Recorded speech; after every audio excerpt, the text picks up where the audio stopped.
Yes, in the last session, as I told you, we will continue from this slide, that is protection of crops. Okay, so here you can see how will you protect your crops. That there are diseases which attack the crops. So you can see here the leaves which are there, they are having black dots on it. That means what? The disease is already spread into the crops. And see the second picture over here. In the second picture also you can see the pest attacking the crops. So here, when such type of things will happen to the crops, it will damage the crops. And for that, we need to protect the crops. So how the crops are protected? By using insecticides, pesticides. These insecticides and pesticides, they are sprayed, or certain chemicals are rubbed on the seeds. You know, when you sow the seed into the soil, before sowing the seed into the soil, the chemical is rubbed on the seed, and then it is sowed into the soil.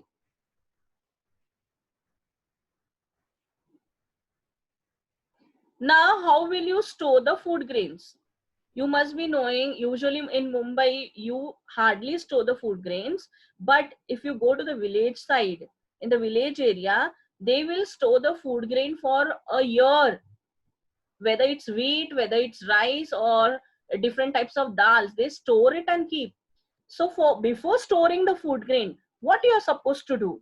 You are supposed to take the following precautions. Example, here, the sun's heat is very much necessary for the food grains. So the grains are dried well in the sun. Now what happens when the grains are dried in the sun? The moisture content, the water content which is there in them, whatever is there, or the small insects, if they are there inside, everything is killed. And that's why grains are dried in the sun before storing it. Now once the grains are dried in the sun, they are packed. They are filled in the sacks, and after filling it in the sacks, they are packed. Now these are the packed grains, okay, in the sacks. Then these packed grains, the sacks which are there, they are kept into the house. Okay, in the house you can see the grains are packed and kept. They are packed in the sacks and kept. And some grains are sold into the market. So these grains which are sold into the market, they are stored in the shops. Some grains are stored in the shops. Some grains are stored in the house. But before going to the market, where they are stored? Yes, before going into the market to sell, to the shops to sell, they are not only stored in the houses, but they are stored in a huge warehouses. These are the warehouses where they store the food grains. The sacks are being stored over here, and then they are distributed later to the shops. Now here, rat, we are supposed to take precautions. Mice, rat, insects can spoil the food grains. They spoil the food grains. They eat it, they destroy it. So these are some of the creatures which will spoil the food grains. Mice, rat, insects, they spoil the food grains. Now, there's what, look at this picture. This picture is about of a pav, bread. Okay, now what has happened to this bread? Because of the wetness, because of the moisture, what has happened? Fungus has grown. The black particles, what you can see is the fungus. The fungus has grown on this. And what is this? Fungus attack. Fungus attack on this bread. Similarly, if your grains are moist, if your grains is having that moisture content, what will happen to the food grain also? The food grain will also get fungus attack. The fungus will attack the food grain, and this food grain you won't be able to eat. It is unfit for eating. And that's why it should be dried in the sun. Now, if you want to avoid the fungus attack, That means the fungus should not grow into the grain. Then what will you do? What will you do if the fungus should not grow into the grain? Either you will put it in the hot sun, otherwise you will use pest chemicals. These are the pest chemicals, insecticide, they are sprayed to avoid the damage. Now look here, naturally how will you preserve the food grains? Have you guessed it? This tree, which is this tree? Come on, tell me, which are these leaves? Which leaves are these? I know you won't be able to answer, but I can see your lips reading. Which leaves? Neem leaves. These neem leaves are very much useful. You can see the neem flowers over here and the neem fruits also. These are small, small fruits. Now these neem leaves are mixed into the food grains. Why? These neem leaves, they are not allowing insects to enter the food grain. And that's why neem leaves are being used to mix into the food grains, which will avoid the damage from insects. Some chemicals are also used. See, neem leaves are natural. If you are not getting neem leaves, example, in a city like cities like Mumbai, Pune, hardly you will get the neem leaves because you cannot see the trees also. That time what you will do? That time some chemicals are mixed with the grains as they act as a repellent. You know what is a repellent? See, when the mosquitoes are biting you, that time what you do? Either you use a good night, either you use a coil, or you apply a cream. Look at my screen. You apply the cream on your skin. Why? The mosquito should not come and bite you. What happens because of that cream? The mosquito doesn't come, it doesn't bite, it repels, it goes away because of the cream. Similarly here also, when you are using chemicals, they are mixed into the grains, what will happen? Insects will go away, it will repel, they act as a repellent. And wherever you store the grains, whenever you store the grains, where you should store the grains? Come on, tell me. You should use your brain now. When you're storing something, grains, tell me whether you have to put it for in a place where it is dry or wet. It should be, the storage places should be dry and airy. Air should be there to prevent the fungus formation. There should be no fungus formation, and that's why the storage places should be dry and airy. Otherwise, again, it will spoil the grains. Now look here, this food storage, we humans are not storing food. There are other creatures also, those who store food. And which are these creatures? You can see here on the slide, ants, they store food. Similarly, bees, honeybees, they collect the nectar. Boys, honeybee will collect the nectar, not honey. Huh? Honeybee will not collect honey from the flower. What it collects? Nectar from the flowers. So please, the word use properly. So honeybee will collect the nectar from the flowers, that is the juice. It will suck the juice, okay, and then store it into the honeycomb. The way ants are storing food, honeybees are also storing the food. And even squirrels store seeds. You can see here these squirrels eating, and even these are some seeds which the squirrels store. Look here, I have shown you the picture of a nest where the squirrel lives. Here, squirrel's nest. Can you see the trunk of a tree and a hole? And you can see the face of a squirrel over here. So this is the house of the squirrel, the nest of the squirrel. So the squirrel stores seed. Now look here, you are familiar with onions, garlics, potatoes, and ginger. Kavya Jain, please pay attention. Here, onion, garlic, potato, and ginger. What are these? These are the part of the stem. Okay, these are the part of the stem. These tubers are a part of a stem. They store food. Similarly, you can see radish, sweet potato, and beetroot. These are the roots which also store food in them. Food stored in the roots.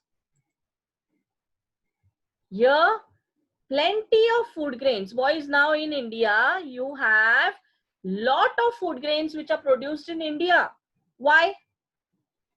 Why the food grains are produced in India? It is only because of the new agricultural methods, new techniques which are used in agriculture. We have lot of ample of food production in India. Food crops are being produced. The Green Revolution. As I told you, India is producing ample of food crops. Means what? India is not dependent on any other country. India, our country, is self-reliant. Today, our country is self-reliant in the production of food grains. You know what is self-reliant? Self-dependent. We can produce the food grains and no need of other countries' help. We are not importing anything.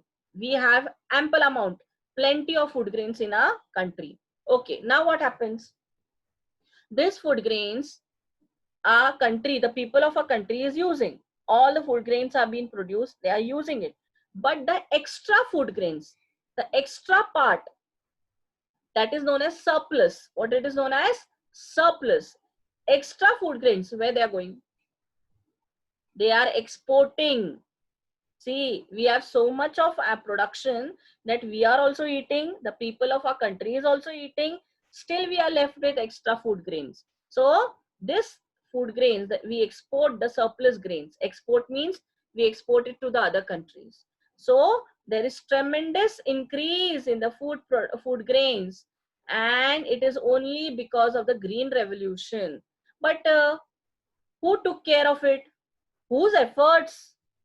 By whose efforts this was made possible? It's the efforts of the scientists, people working for the spread of science, and even the farmers. They came together, and that's why we have ample of food production in our country. And there was one scientist, he has put in lot of efforts, and he was the one, the credit goes to Dr. M.S. Swaminathan. He was the one who led the improvement in the seeds of wheat and rice, and that's why it resulted into Green Revolution in India. And what is this? The production of wheat and the production of rice was in a tremendous quantity. It's only because of Dr. M.S. Swaminathan.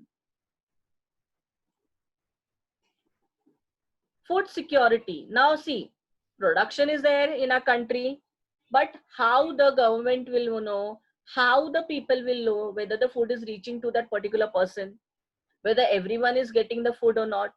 Okay, and that's why there are food security laws. There are some rules which are made. Our country, India, also made some rules. So food is the basic need. Many countries have made laws to ensure every person gets sufficient food. Every person should get proper food, sufficient food to eat. And these laws are known as food security laws. Now our country, India, made such type of law, enacted a food security law, but it was in the year 2013. In the year 2013, this law was made to fight against starvation, malnutrition, and death. Now, what do you mean by starvation? What is starvation? When you are hungry, okay, and when you are not getting food to eat, you are hungry, you're totally empty, your stomach is empty, you are not getting food to eat. That means what you're doing? You are starving. That is starvation. Now, when you're not getting food, what will happen to your body? Your body will not get nourishment.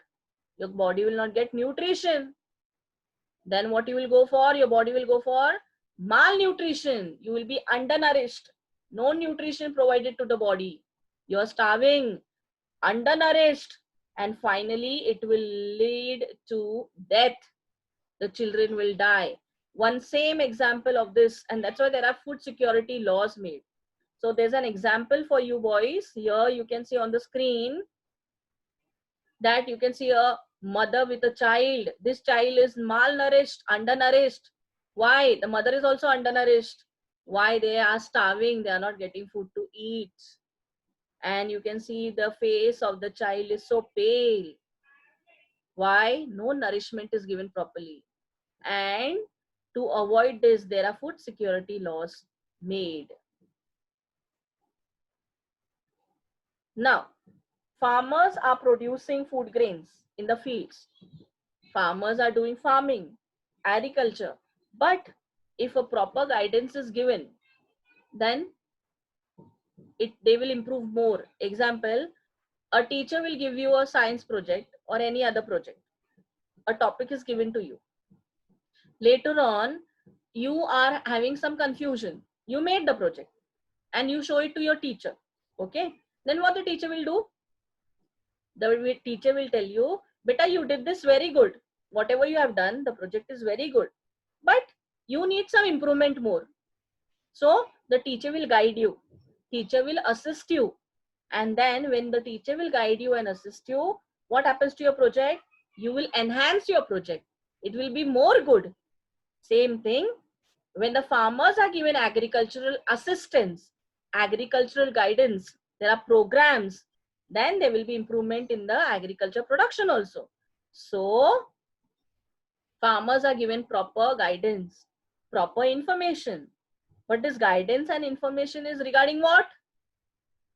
Which guidance is given to the farmer? Teacher will not give guidance to the farmer. It will be agricultural assistance program. But what guidance is given?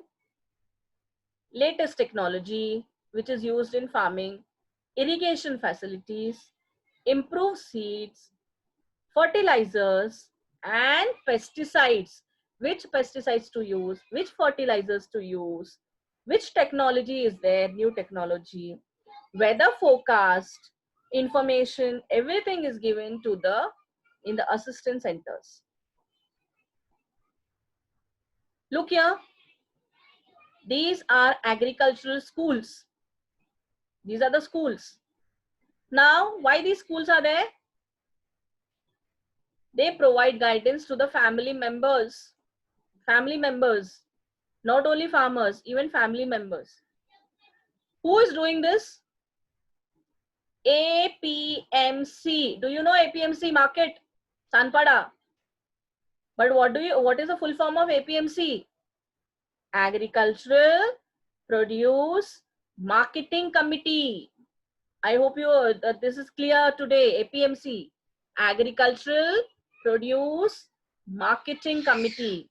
So this committee exhibits and gives guidance. There are agricultural schools for the farmers and the family members. So all in all, agricultural department, agricultural universities, television, newspapers and periodicals, all these together, they work for the modern methods of agriculture. They work for the spread of modern methods of agriculture.